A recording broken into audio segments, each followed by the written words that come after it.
سلام رفقا، به خونه معمار خوش اومدید. از این هفته تصمیم گرفتم یه بخش جدید به کانالمون اضافه کنم.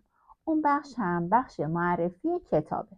کتاب‌هایی که مناسب فضای معماری باشه.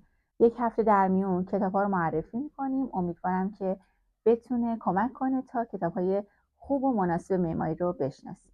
قبل از اینکه ویدیو رو ببینیم خوشحال میشم کانال من سابسکرایب کنید و زنگوله بغلش رو بزنید تا هر وقت ویدیو جدید گذاشتیم شما نفر اولی باشید که اونو می‌بینید.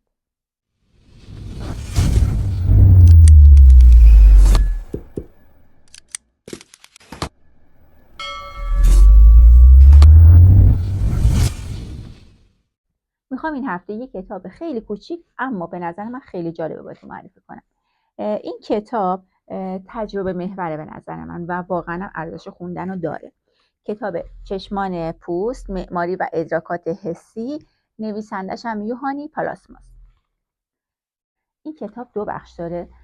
بخش اولش گفته که ما معماری رو با چشم میبینیم و اون رو با چشم قضاوت میکنیم. مثلا اگه یه فضایی رو نگاه میکنیم میگیم این فضا زشته، این فضا زیباست. یا مثلا اگه یه خونه ای رو میبینیم میگیم این خونه جذابه یا نه این خونه بده. نویسنده این کتاب میگه که معماری چیزی فراتر از ظاهرشه و ما معماری رو باید با تمام بدنمون حسش کنیم. توی بخش اول درباره تجربه بدن در معماری صحبت کرد. توی این بخش گفته که وقتی ما وارد یه فضا میشیم بدن ما تبدیل میشه به یک حسگر و بدن ما جزئیات اون فضا رو درک میکنه، مثل صدا، مثل ارتفاع، مثل نور، مثل سایه که رو دیوارها میفته. همه اینها رو بدن درک میکنه.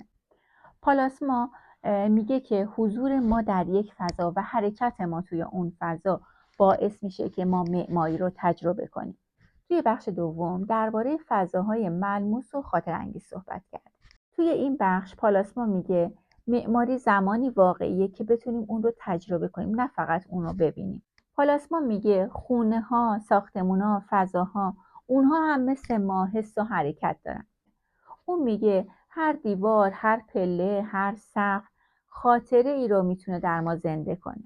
معماری خوب فضاییه که ما رو دعوت به موندن کنه، دعوت به لمس کردن بکنه، ما رو درگیر صدا، نور و اون فضا بکنه و حضور ما رو توی اون فضا واقعی تر کنه. وقتی این کتاب رو میخوندم دقیقا یاد خونه های سنتی خودمون افتادم. یاد خونه هایی افتادم که وقتی پامون رو توش میذاشتیم تمام چیزها رو میتونستیم توی اون خونه درک کنیم.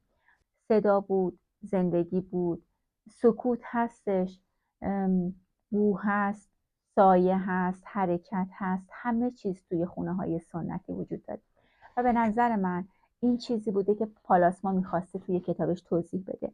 حس و درک معماری با تمام وجود. و به نظر من وقتی توی یه فضای قدیمی قدم میزنی تمام خاطراتت میتونه به یادت بیاد و این فضاها هستن که برای تو خاطره میسازن.